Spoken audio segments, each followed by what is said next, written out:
Hello friends, good morning. তো আজকে আবারও সকাল সকাল চলে এসেছি বাগানে, কারণ বাগানে আজকে পেঁয়াজ তুলতে হবে। কারণ পেঁয়াজগুলো সব হয়ে গেছে, পেকে গেছে, তো এই পেঁয়াজগুলো সব তুলতে হবে। তাই আমি আর আমার ভাইরা চলে এসেছি পেঁয়াজ তুলতে।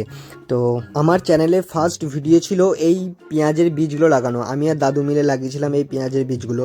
তো আজকে এত বড় বড় হয়ে গেছে এতদিন পর, প্রায় 3-4 মাস হয়তো হবে। তো এতদিন পর এত বড় বড় হয়ে গেছে। তারপর ভাই রেগে গেছে যে ওরা সেই থেকে পেঁয়াজ তুলছে আর আমি সেই থেকে ভিডিও করছি। তো ওরা রেগে গিয়ে বলছে পালিয়ে যাবো দেখবি বাড়ি। তো আমি একটা বুদ্ধি খাটিয়ে ওদেরকে এটাই বললাম যে আগে শেষ করতে পারবে এই গোটা লাইনটা। এই একটা লাইন আছে আর এইদিকে একটা লাইন আছে, তোর একটা লাইন আছে, ঠিক আছে? যে আগে শেষ করতে পারবে তাকে বিরিয়ানি খাওয়াবো। শাবাশ বেটা। তারপরে ছোট ভাই বিরিয়ানি খাওয়ার লোভে তো ফটাফট পেঁয়াজগুলো তুলে নিল।